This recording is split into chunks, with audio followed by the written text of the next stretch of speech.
सह वीर्यं करवावहै तेजस्विनावधीतमस्तु मा विद्विषावहै। ओम शांति शांति शांति। ओम पूर्णमदः पूर्णमिदं पूर्णात् पूर्णमुदच्यते पूर्णस्य पूर्णमादाय पूर्णमेवावशिष्यते। ओम शांति शांति शांति। श्रुतिस्मृतिपुराणानाम् आलयं करुणालयं नमामि भगवत्पादं शङ्करं लोकशङ्करं शङ्करं शङ्कराचार्यं केशवं बादरायणं सूत्रभाष्यकृतौ वन्दे भगवन्तौ पुनः पुनः।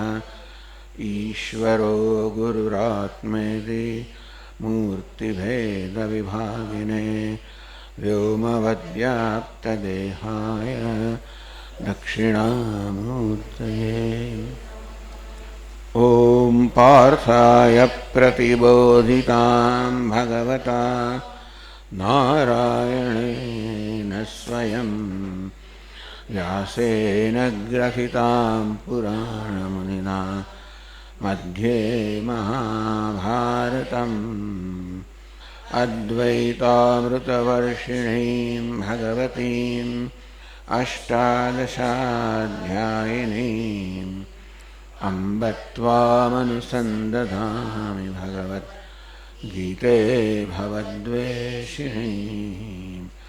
यं ब्रह्मा वरुणेन्द्ररुद्रमरुतः स्तुन्वन्ति दिव्यैस्तवैः वेदैः साङ्गपदक्रमोपनिषदैः गायन्ति यं सामगाः।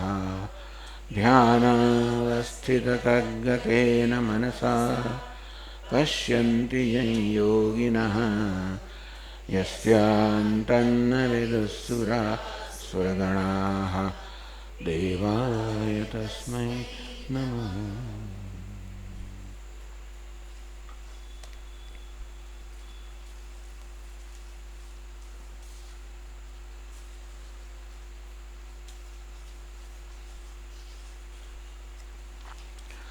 सर्वकर्माणि मनसा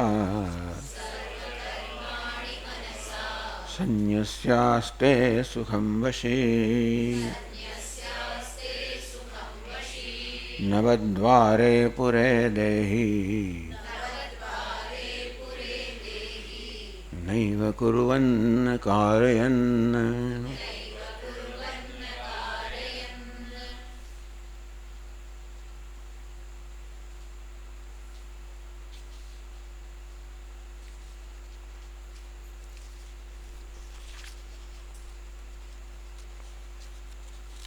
मनसा विवेक बुद्धिया कर्मादौ अकर्म संदर्शनेन संत्यज्य। भगवान કહે છે કે જ્ઞાની મહાપુરુષ કર્મનો ત્યાગ કરે છે મનસા મનથી વિવેક બુદ્ધિથી એટલે આત્મા અનાત્મ વિવેક કે આત્મા એટલે હું સદા અકર્તા છું વિવેકથી બસ એનું નામ જ કર્મનો ત્યાગ। आत्मा कर्म करतो होत तो एनो क्या त्याग करवानो प्रश्न हतो पण आपणे मानीए छे त्यारे पण आत्मा कर्म करतो नथी। उपाधिना कर्मनो आत्मा पर अध्यारोप कर मानीए छे कि आत्मा हूँ कर्म करूँ छूं એટલે કે मनसा विवेक बुद्धिया अविवेक बुद्धि थी तो सदा अकर्ता छूं। कर्मादौ अकर्म संदर्शनेन जे कर्तृत्व है त्या आ अकर्ता दर्शन करे छे। भले भगवान कर्मा अकर्मा कहता हो पण एनो अर्थ थाय छे कि ज्यां कर्तृत्व मानवामां आवे छे त्यां वास्तवमां अकर्ता आत्मा छे।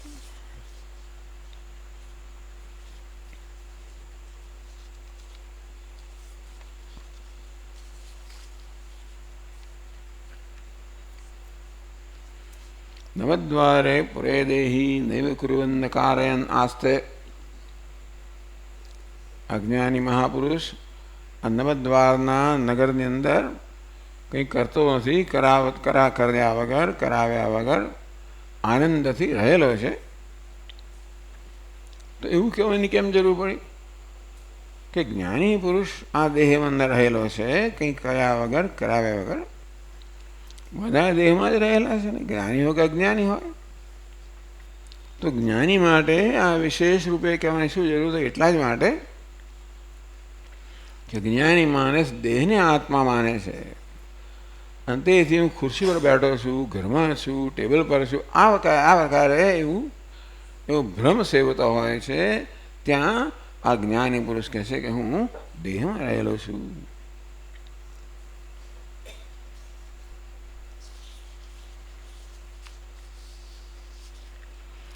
છેલ્લે પ્રશ્ન પૂછવામાં આવ્યો કેમ યતત કર્તૃત્વ કારયતૃ ચ દેહિન સ્વાત્મ સમવાય સત્સન્યાસા ન સંભવતી.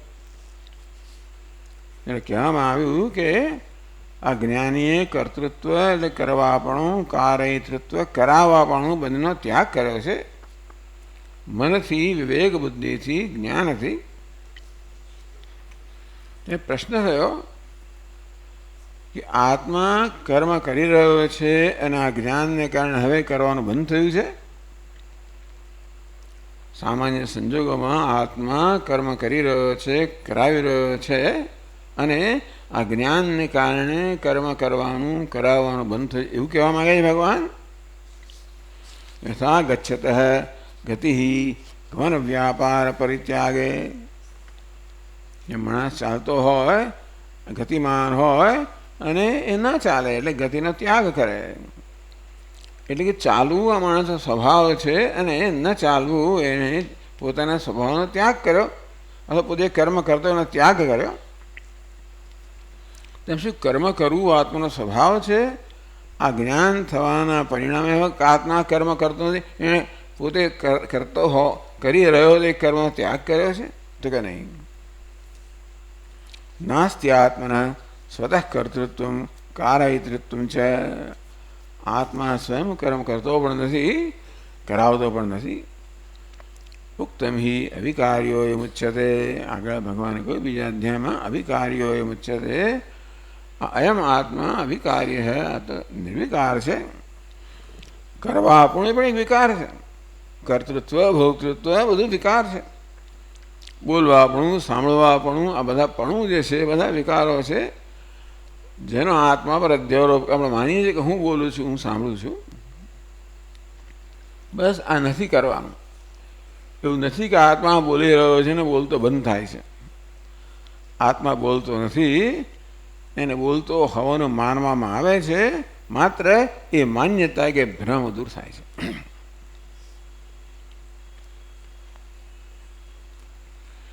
હવે આગળ 14મા શ્લોકથી કહે છે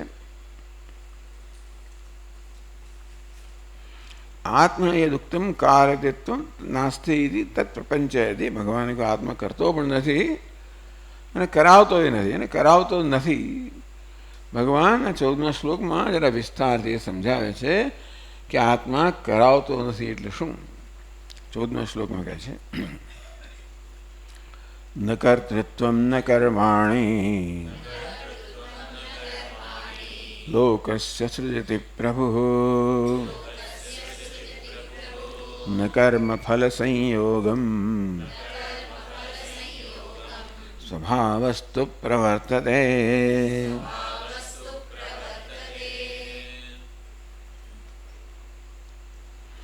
પ્રભુ લોકસ્ય ન કર્તૃત્વ ન કર્માણિ સૃજતિ. પ્રભુ એટલે કે આ પરમાત્મા લોકો માટે એટલે કે જીવો માટે એ કર્તૃત્વનું સર્જન પણ કરતો નથી અને કર્મનું સર્જન પણ કરતો નથી. ન કર્મફલ સંયોગમ. કર્મને કર્મના ફળ સાથે જોડવું એ પ્રકારનો સંયોગ પણ એ કરતો નથી. કોણ આ બધું કરે છે? સ્વભાવસ્તુ પ્રવર્તતે. સ્વભાવ કહો, માયા કહો, એ જ બધું કરે છે. એક મોટો ચમત્કાર છે. આ બધું થઈ રહ્યું છે, જણાય છે. સ્વામી બોલી રહ્યા છીએ, અમે બોલી રહ્યા છે, અમે સાંભળી રહ્યા છીએ વગેરે, આ છતાંય કંઈ બોલતું નથી, કોઈ ચાલતું નથી, સાંભળતું નથી. સર્વત્ર ગતિ દેખાય છે આપણને, સર્વત્ર બધી જ વસ્તુઓ ગતિમાન છે, ગોળ ગોળ ફરી રહી છે. છતાં આપણે એના મૂળમાં જોઈએ તો ક્યાંય ગતિ જ નથી. જે વાસ્તવમાં ગતિહીન છે એટલે કે સ્થિર છે. આ બધાનું મૂળ આપણે જોયું તો આ ગતિનું મૂળ તો સ્થિરતામાં છે. બધી વાણીનું મૂળ તો મૌનમાં છે. આ એક મહાન ચમત્કાર જગતમાં પ્રવર્તમાન છે, જે કદાચ અહીંના સિવાય બીજા ક્યાંય જોવા ન મળે આપણને. લોકો નાની પડીએ પણ નથી કે આ સૂક્ષ્મ તત્વનું આવું સૂક્ષ્મતાનું ચિંતન બી ક્યાં છે ભગવાન જાણે. આ તો આપણે આત્માનું ચિંતન કરતા હોઈએ તો આ બધી વસ્તુઓ ઉપયોગી છે, પણ ભગવાન બીજી બધી વસ્તુઓ જ મહત્વની હોય તો પછી આ બહુ મહત્વ નથી. માટે ભાગ્યે આવું કોઈ જગ્યાએ આપણને જોવા મળે. એટલે ભગવાન ભાષ્યકાર કહે છે ન કર્તૃત્વમિતિ ન કર્તૃત્વમ સ્વતઃ કુરુ ઇતિ નાપి કર્માણિ રસઘટ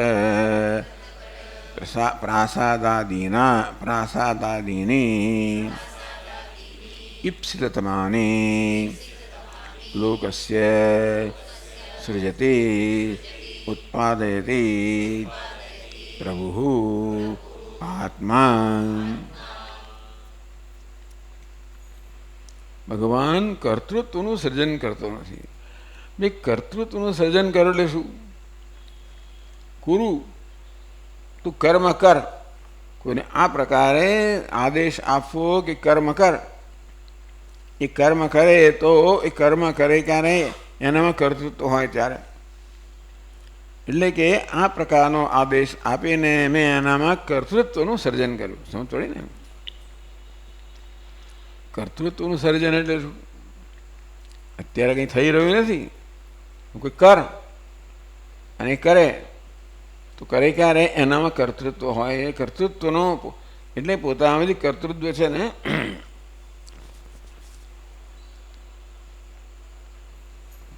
આવિર્ભાવ કરે ત્યારે કર્મ કરી શકે. ભગવાન કોઈને કહેતો નથી બી કર. ના બી કર્માણી. કર્મ એટલે વ્યાકરણનું કર્મ. કર્મ એટલે કઈ વિભક્તિ? દ્વિતીય વિભક્તિ. એટલે કર્મ ઉત્પન્ન ના કરવું એટલે દ્વિતીય વિભક્તિમાં દ્વિતીય જે આવે રસ ઘટ પ્રાસાદાદીની આ બધી વસ્તુ, રસ છે, ઘડો છે, મહેલ છે, આ બધાને કર્મ કેમ કહ્યું? ઈપ્સિતવાની એટલે આ તો વ્યાકરણનું સૂત્ર છે. ઈપ્સિતતમમ કર્મ. કર્મ કોને કહેવાય? જે ઈપ્સિતતમમ, જે અત્યંત ઈચ્છનીય હોય આ કર્તાને. પહેલી વિભક્તિ કર્તા છે, બીજી કર્મ છે. તો એ કર્મનું શું લક્ષણ છે? જે ઈપ્સિતતમ છે, જે કર્તાને અત્યંત પ્રિય છે. એટલા માટે જે કંઈ કરતો હોય તે એને માટે. એટલે કોઈ રથ અત્યંત પસંદ હોય, ઘટ પસંદ હોય, મહેલ પસંદ હોય, આ બધા આવા દૃષ્ટાંત આપે કે આ બધી વસ્તુઓ બધા લોકો કરતા હોય છે કારણ કે આ બધી વસ્તુઓ એમને અત્યંત પ્રિય હોય છે. ભગવાન કે અહીંયા કે આત્મા આ બધી વસ્તુઓનું પણ સર્જન કરતો નથી. કોઈ એને કર એમ કહીને એ આ બધી વસ્તુનું સર્જન કરતો નથી. એટલે કર્તૃત્વનું સર્જન નથી કરતો તો પોતે કરે છે ખરો? તો કે ના, આત્મા પોતે એ કરતો નથી. રસ, ઘટ, પ્રાસાદ વગેરે જે અત્યંત પ્રિય વસ્તુઓ છે જેને કર્મ કહેવાય, વ્યાકરણનું કર્મ, એ પણ ભગવાન સર્જતો નથી. ન સૃજતી ન ઉત્પાદયતી પ્રભુ આત્મા. ચાલો, એટલે કર્મ કરતો નથી, કરાવતો પણ નથી. તો કર્મફળનું શું એનો સંયોગ તો કહે છે કે નાપી રસાધિકૃતવત તત્ફલેન સંયોગમ ન કર્મફલ સંયોગમ સૃજતી ઉત્પાદયતી. ટૂંકમાં રસાધિકૃતવત જે ધારો કે સુથાર હોય કે કોઈ હોય કારીગર હોય રસ વગેરે બધું બનાવ્યું છે એને પછી રાજાએ એને આ પ્રકારનો આદેશ આપ્યો હોય તો સાહેબ માલિકે આપ્યો હોય તો પછી એનું ફળ મળે એને તો પછી આપણે ફળ કહીએ કર્મફળ કહીએ. એટલે આ રસ બનાવવો કે ઘડો બનાવવો કે મહેલ બનાવવો એ બનાવવાના પરિણામે એને જે ફળ મળે એને ધારો કે પગાર મળે, એને ધારો કે ધન મળે અને એ તો આ વસ્તુ સર્જન કરે છે કે નહીં. રસાધિકૃત તત્ફલેન એટલે કે જે રસ વગેરે કર્મ કર્યું વસ્તુ બનાવી એને એના કર્મનું ફળ આપે છે કે નહીં. તો કહ્યું એક મહિનો આ કામ કર, મહિનો કામ કર્યા પછી તમે એને પગાર આપો છો કે નહીં, તો એ નથી કરતો. કર્મ કરનારને એના ફળો સાથે સંયોજન કરવું એટલે કર્મ કરનારને કર્મફળ આપવું. એમ કર્મફળ દાતા પણ નથી, એ કરતા પણ નથી, કર્મફળ દાતા પણ નથી. ન સંયોજયથી કે પછી એ કારયિતા એટલે કરાવનાર પણ નથી, કરનાર નથી, કરાવનાર નથી અને કર્મફળ દાતા પણ નથી. ન કર્મફળ સંયોગમ કર્મ કર્યું હોય એને ફળ સાથે સંયોગ કરવો, ફળ સાથે જોડવો, જેથી મેં કર્મ કર્મ ફળ મને મળે. એવું તો ભગવાન કરે ને. નહીં તો આ જગતની અંદર કોઈ પ્રકારનો વ્યવહાર હોય જ નહીં, કોઈ પ્રકારનો કાયદો ના હોય, નિયતિ ના હોય. કર્મ કરે એને અનુરૂપ કર્મફળ મળે. ભગવાન કહે છે કે આત્મા એવું નથી કરતો.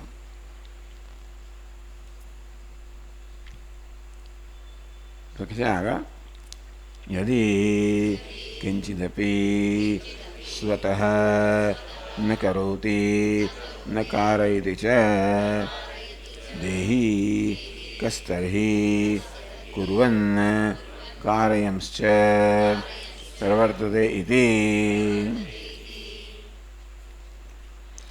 યદિ કિંચિદપી સ્વતઃ ન કરોતિ આત્મા પોતે કશું કરતો નથી, ન કારયતિ છે અને કરાવતોય નથી. ચાલો એ ના કરે તો બીજા પાસે કરાવે, કરતોય નથી, કરાવતોય નથી. એટલે તદ્દન ટૂંકમાં તદ્દન એ તટસ્થ છે, તદ્દન શું કહેવાય એને ઉદાસીન છે. આ બધો ખેલ ચાલતો એ ઉદાસીન સાક્ષી ચાલો સાક્ષી એટલે બસ ઉદાસીન એ છે. બસ એ જોઈ રહ્યો છે એવું ના કહેવાય. સાક્ષી એટલે જોઈ રહ્યો છે એટલે આપણે સામાન્ય રીતે સાક્ષી કહીએ, પણ સાક્ષીનો અર્થ જોવાની ક્રિયા કરનારું હોય તો એ પણ બરોબર નથી. બસ જેના હોવા માત્રથી આ થઈ રહ્યું છે એટલે જેનામાં પોતે કંઈ કરતો નથી, કરાવતો પણ નથી, એ વગેરે બધું થઈ રહ્યું છે, કર્મભાવ થઈ છે. આ જગત આખું ચાલી રહ્યું છે એમાં એની પાછળ જે પ્રેરક બળ છે, જે પરમાત્મા છે, કરતો એ નથી ને કરાવતો માત્ર છે. કસ્તરી કુરોન કારણ પ્રવર્તતે. જો એ કંઈ ન કરતો હોય, કરાવતો ન હોય, કરાવતો પણ ન હોય તો કોણ આવું કરે છે અને કોણ કરાવે છે? કે ભગવાન ઉત્તર આપે છે, ભાષ્યકાર કહે છે સ્વભાવસ્તુ સ્વભાવ સ્વભાવ અવિદ્યાલક્ષણા પ્રકૃતિ માયા પ્રવર્તતે દૈવી હેષા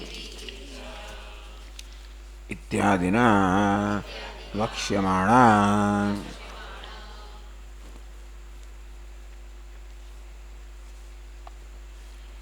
તો કોણ કહે સ્વભાવસ્તુ પ્રવર્તતે.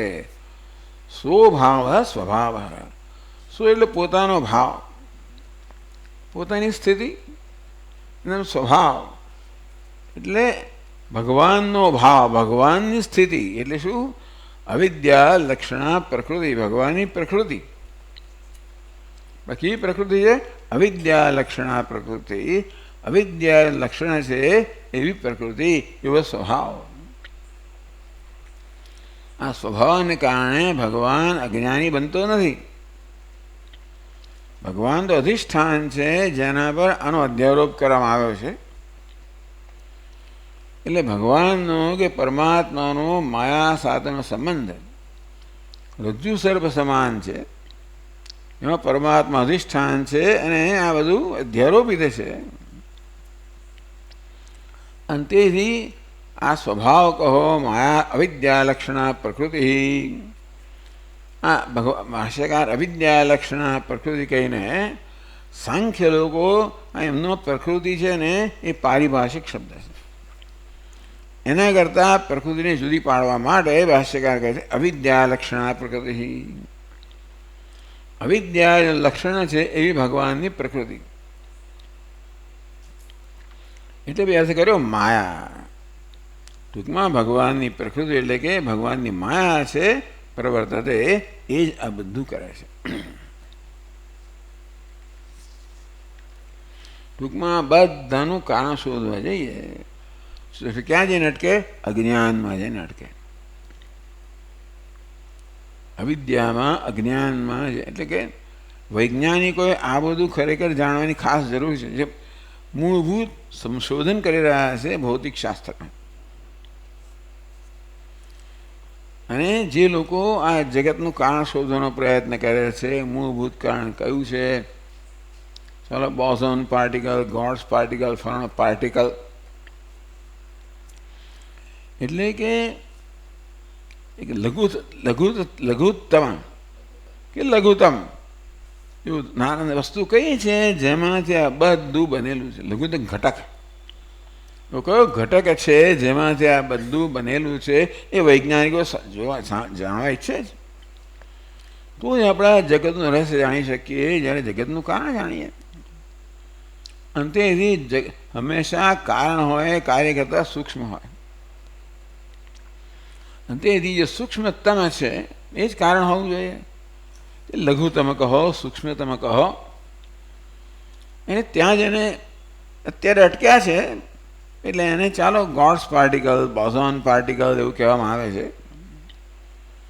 અત્યારે એવું માનવામાં આવે છે કે આ બોસોન પાર્ટિકલ છે. બોઝ પરથી આવે, બોઝોન આવ્યો. કેટલાક દાયકાઓ પહેલાં બોઝ નામના એક વૈજ્ઞાનિકે આ પ્રકારના પાર્ટિકલ જે છે ને એનું મેથેમેટિકલી ગણિતથી એને સ્થાપન કર્યું કે આવું પાર્ટિકલ હોવો જોઈએ. પછી આ વૈજ્ઞાનિકોએ શોધ કરીને એ વસ્તુનો પુરવાર કરે. કારણ જે કહ્યું હતું ટૂંકમાં જેનો સિદ્ધાંત હતો એ સિદ્ધાંતને પુરવાર કરવામાં આવ્યો બધા પ્રયોગોથી. તો અવિદ્યા લક્ષણા પ્રકૃતિ માયા એટલે બોસોન પાર્ટિકલ. અહીં તો કહે છે અવિદ્યા લક્ષણા પ્રકૃતિ. એવું કે કારણ કે વૈજ્ઞાનિકો માટે જગત સત્ય છે. મૂળભૂત પ્રશ્ન ક્યાં છે? સમસ્યા કે મૂળભૂત મુશ્કેલી ક્યાં છે? તે છે કે વૈજ્ઞાનિકો જે એમની સંશોધનનો પ્રારંભ કરે છે એમાં આ માન્યતા છે કે જગત સત્ય છે અને માટે જગતનું કારણ સત્ય હોવું જોઈએ, નક્કર હોવું જોઈએ. નક્કર પાર્ટિકલની શોધમાં છે. પણ પાર્ટિકલ છે અને પછી કંઈ તરંગ છે એવી છે, આ બધું ચર્ચાઓ ચાલે છે. આ બધાના મૂળમાં શું છે? પણ એવી એક મૂળભૂત એવો પદાર્થ જેમાંથી આ સમગ્ર જગત બન્યું છે એ આપણે સમજાવી શકીએ. એ મૂળ કારણને સમજીએ તો આ જગતરૂપી કાર્યને સમજી શકાય. વેદાંત શાસ્ત્ર કહે છે અવિદ્યા લક્ષણા પ્રકૃતિ માયા. અઘટિત ઘટના પટીયસી તો કે ન શક્ય હોય વસ્તુને શક્ય બનાવવી, ન હોય દેખાડવું. માયા એટલે જાદુ. જાદુ એટલે જે નથી એને દેખાડવું. એ દખડો એટલું જ નહીં, પરંતુ જોનારને એમ લાગે કે આ સાચું છે. એટલે જાદુગર જ્યારે આપણને 100 રૂપિયાની નોટ બતાવે ત્યારે પ્રેક્ષકોને એમ લાગે કે સાચી જ છે. એના હાથમાં હોય ખાલી આ વર્તમાન પત્રનો એક ટુકડો, એને 100 રૂપિયાની નોટ સમાન બતાવે, અને બધા લોકો જે પ્રેક્ષકો છે નજરબંધીમાં આવ્યા છે, માટે એ લોકો માને કે આ સાચું જ છે. એ નજરબંધી એટલે માયા.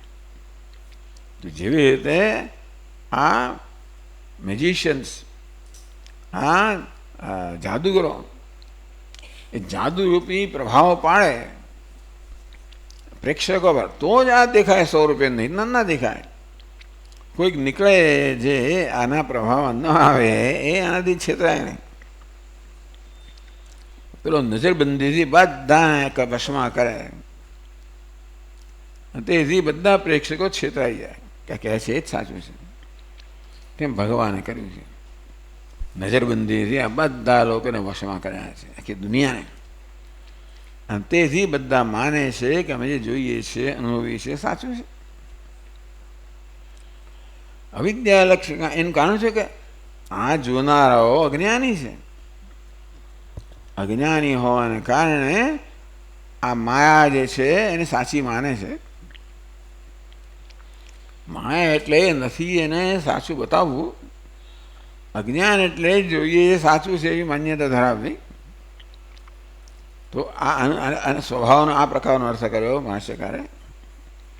સ્વભાવ વસ્તુ પ્રવર્તતે, સ્વભાવ કહો, અજ્ઞાન કહો, માયા કહો. એટલે માયા એટલે શું? જે સમજાવી ન શકાય એ વસ્તુ. જાદુ કોને કહેવાય? સમજાવી ન શકાય. અર્થાત આ બધા સમગ્ર જગતનું મૂળ છે એ સમજાવી ન શકાય એવું છે, એને માયા કહેવામાં આવી. પ્રવર્તતે, ટૂંકમાં આ માયા જ માત્ર પ્રવર્તમાન છે, એનો જ આ બધો ખેલ છે. મારા આ માયા શબ્દ ક્યાંથી લાવ્યા? તો કે દૈવી હેષા એથી પછી આવવાનું છે 7મા અધ્યાયમાં. દૈવી હેષા ગુણમયી મમ માયા દુરત્યયા. ત્યાં માયા શબ્દનો પ્રયોગ થયો છે. આ 5મા અધ્યાયમાં માયા ક્યાંથી આવી? ભાષ્ય કહે છે 7મા અધ્યાયમાં ભગવાન કહેવાના છે માયા શું વસ્તુ છે, અને તેથી આપણે અહીંયા એનો પ્રયોગ કરીએ છીએ. માયા અવિદ્યા લક્ષણા માયા. આ પ્રેક્ષકો બધા અજ્ઞાની છે, અને અજ્ઞાન જે લક્ષણ છે એ માયા એટલે જે નથી એને બતાવે, અથવા ન હોય એને સાચું બતાવે. એનાથી આ બધું ચાલે. ટૂંકમાં કર્તૃત્વમ, તું કર્મ કર એવું કોણ કહે છે? કર્માણી, આ બધા ઘટપટ વગેરે કર્મ પદાર્થો કોણ સર્જે છે? કર્મફળ સંયોગમ, કર્મ કર્યા પછી એનો ફળ સાથેનો સંયોગ કોણ કરાવે છે? કોણ કર્મફળ દાતા છે?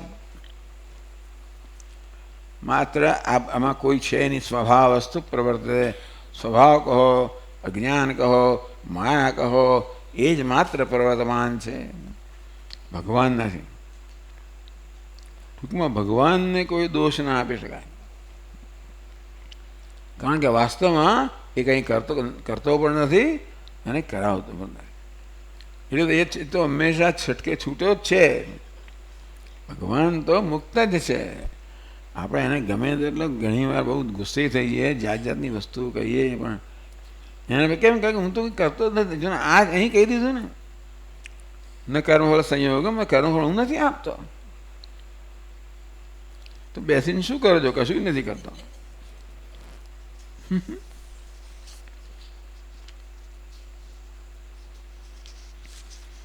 ત્યારે ખરેખર શું છે? એટલે ભાષ્યકાર આવે કહે છે પરમાર્થતસ્તુ. વાસ્તવમાં જ્યારે કહ્યું ને ભાઈ ન કર્તૃત્વ ન કર્માણી, પરમાત્મા કર્તૃત્વ કર્મ કર્મવળ સંયોગ કશું સર્જ નથી કરતો, મેં તો સ્વભાવ બધું કરી રહ્યો છે. ત્યારે એટલે ભગવાન વિશે આગળ આ આત્મા કહો, આત્માનું વાસ્તવિક નિરૂપણ થઈ રહ્યું છે. ભગવાન એટલે માયા સહિતનો આત્મા ગણીએ તો આ બધું જ આવી જાય. સર્જક, પાલક, સ્મારક બધું જ છે. પણ એમાં સર્જન કરવાપણું, પાલન કરવાપણું બધું કા માયાના ગુણ છે. બધા એના વેશના ગુણ છે. એ માયારૂપી વેશ ધારણ કરીને આ બધું દેખાડે છે. સ્વયં કંઈ કરવાની જરૂર નથી. એટલે 15મા શ્લોક કહે છે, નાદત્તે કસ્યચિત પાપમ ન ચૈવ સુકૃતમ વિભુઃ અજ્ઞાનેનાવૃતમ જ્ઞાનમ તેન મુહ્યન્તિ જંતવઃ.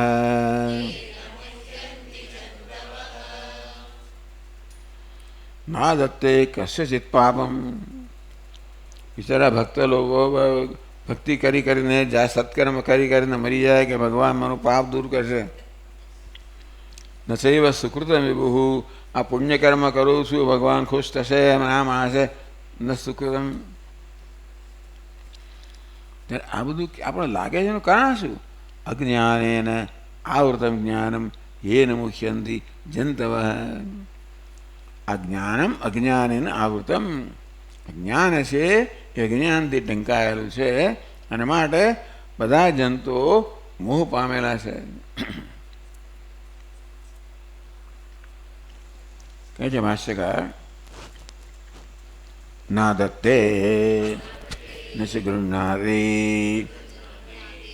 ભક્તસ્યાપી કસ્યચિત પાપમ ન ચૈવ આદત્તે સુકૃતમ ભક્તૈઃ પ્રયુક્તમ વિભુઃ.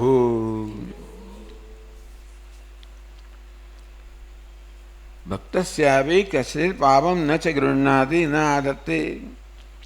ભગવાન કોઈનું પાપ પણ લેતો નથી અને કોઈનું પુણ્ય પણ લેતો નથી. કોઈને પાપનું પરિણામ આપતો નથી, કોઈનું પુણ્યનું પરિણામ નથી આપતો. ભગવાન ધારો કે આપણે તો નોંધ જ ના લેતો હોય, આટલું આટલું કર્યા છતાં એને કંઈ સ્પર્શતું જ ના હોય, એટલે પૂછે છે કિમર્થમ તર્હિ ભક્તૈઃ પૂજાદિલક્ષણમ યાગદાન હોમાદિકમ ચ સુકૃતમ પ્રયુજ્યતે ઇતિ આહ. ભક્તો બિચારા પૂજાદિલક્ષણમ સુકૃતમ, ભક્તો ઘણું સત્કર્મ કરે છે. પૂજાદિલક્ષણમ તો પૂજા વગેરે કરે, યજ્ઞ દાન હોમાદિકમ, યજ્ઞ કરે, દાન કરે, હોમ કરે, પૂજા કરે, તપશ્ચર્યા કરે, યજ્ઞ દાન તપશ્ચર્યા કરે. આ બધા બધી દુનિયા બધા દેશોમાં અને ભારત જેવા દેશનો ખાસ, કારણ કે આપણી સંસ્કૃતિ આખી ધર્મનિષ્ઠ સંસ્કૃતિ છે, ધર્મમય સંસ્કૃતિ છે. આપણે અત્યારે તો ઠીક છે, પણ વૈદિક કાળમાં જે કશું કરવામાં કોઈને કોઈ ધર્મ આવે છે. ગાયને દોતી વખતે આ મંત્ર બોલવાનો, પછી આ કરતી વખતે આ મંત્ર બોલવાનો, અને દાળને કાપતી વખતે આ મંત્ર બોલવાનો, અને છોડતી વખતે આ મંત્ર, દરેક વખતે કોઈ મંત્રો હોય. આમ સામાન્ય કર્મ પણ હંમેશા મંત્રને કારણે બધી વસ્તુઓને પવિત્ર કરવામાં આવે, સંસ્કૃત કરવામાં આવે. વસ્તુ જન્મી હોય ત્યારે પોતાની મલિનતા લઈને જન્મી હોય. જેમ બાળક જન્મે ત્યારે મલિનતા લઈને જન્મે, પેલું એટલા માટે ગાય હોય એના પાછળ સાફ કરી નાખે. તેવી રીતે દરેક વસ્તુ જે સ્વાભાવિક છે ને એ કોઈને કોઈ પ્રકારના આવી મલિનતાથી ઢંકાય, મલિનતાથી સંયુક્ત જ હોય છે. એટલા માટે મલિનતા દૂર કરવા માટે આપણે કરતા હોઈએ કે ચાલો ભગવાન મારું આ સત્કર્મ છે એ એનો સ્વીકાર કરશે. કિમર્થમ તર્હિ, ભગવાન જ્યારે કશું સ્વીકારતો એ નથી ને તો શા માટે આ ભક્તો આ બધું કરે છે? યજ્ઞ દાન તપશ્ચર્યા હોમ યાગ બધું કરે છે એટલે કહે છે અજ્ઞાનેનાવૃતમ જ્ઞાનમ વિવેક વિજ્ઞાનમ તેન મુહ્યંતે કરોમિ કારયામિ ભોક્ષ્યે ભોજયામિ એવં મોહં ગચ્છન્તિ અવિવેકિનઃ સંસારિણઃ જંતવઃ.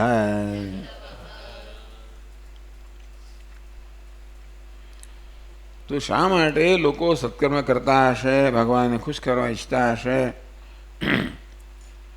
તો એનું એક જ કારણ કહ્યું, અજ્ઞાનેન આવૃતમ જ્ઞાનમ વિવેક જ્ઞાનમ. જ્ઞાનમ વિવેક કરવો, વિવેક જ્ઞાનમ. એક વસ્તુને બીજા કરતાં ભિન્ન કરીને જાણ્યો વિવેક. આ પુણ્ય છે, આ પાપ છે, આ કરું છું તો મારું ફલાણું દુષ્કૃત દૂર થશે, આ કરીશ તો મને ફલાણું વળી ફળ મળશે. આ પ્રકારે વિવેક કરીને મનુષ્ય કર્મ કરતો હોય વિવેક જ્ઞાન. અજ્ઞાનેન આવૃતમ જ્ઞાનમ વિવેક વિજ્ઞાનમ. ને આત્મા અનાત્મ વિવેક જ્ઞાન તો ખરું જ જાણે. તેન મુખ્યંતી, એનાથી આ બધા મનુષ્યો મોહ પામે છે. જીવો તો ખરા જ, બીજા બધા જીવો તો મનુષ્યેતર જીવનો સવાલ જ નથી. મનુષ્યો જ બિચારા બધા ભ્રમમાં હોય. કયા પ્રકારનો મોહ સેવે છે? કરોમિ કારયામિ, હું કરું છું, કરાવું છું. ભોક્ષ્યે ભોજયામિ, હું ભોગવું છું, ભોગવાવું છું. એટલે કર્તૃત્વ કારયિતૃત્વ, કરવાપણું કરાવવાપણું. આવું આપણે જે માનીએ છીએ માત્ર મોહ છે, અવિવેક છે, ભ્રમ છે.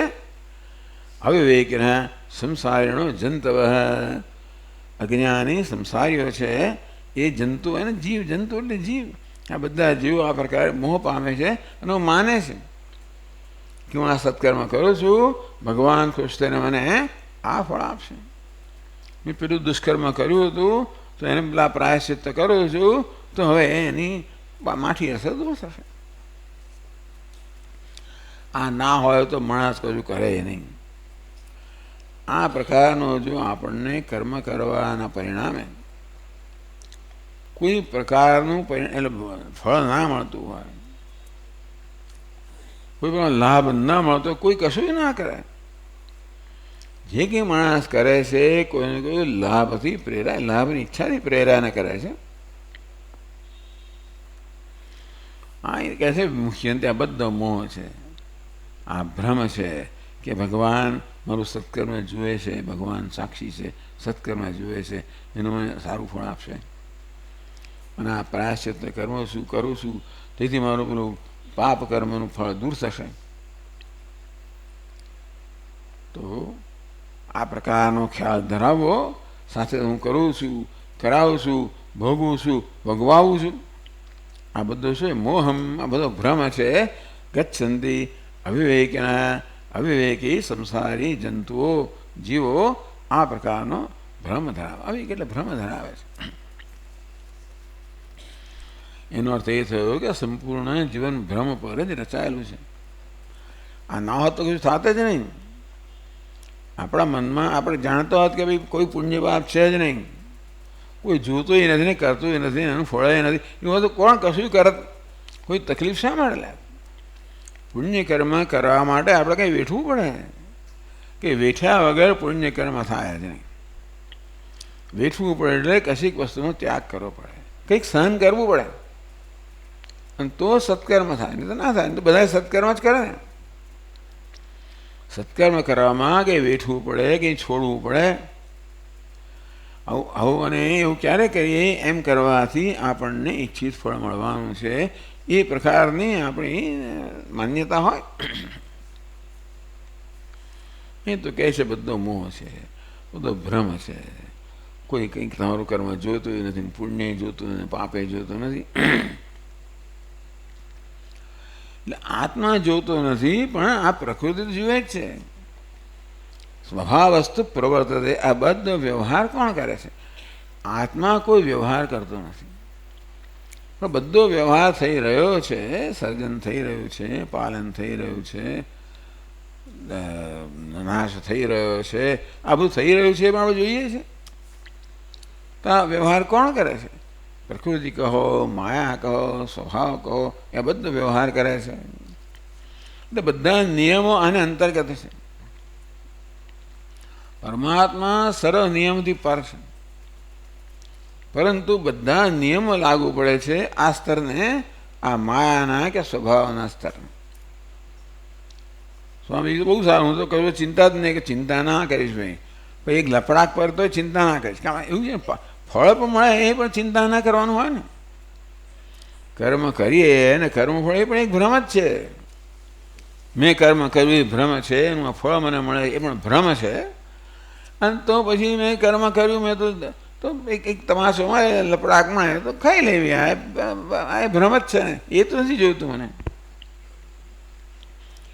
આપણને આ બધું ભ્રમ બધું કહેવું છે ખરું, પણ કોઈ પ્રકારની આવી તકલીફ નથી જોઈતી, કોઈ મુશ્કેલી જોઈતી નથી, વેઠવું નથી. તો પછી બધી વસ્તુને સરખી ગણવી પડે. એટલે સંસારિણા જંતવ, તો આ પ્રકારે બધા જંતુઓ કે પછી જીવો બિચારાઓ તદ્દન ભ્રમ પામેલા છે.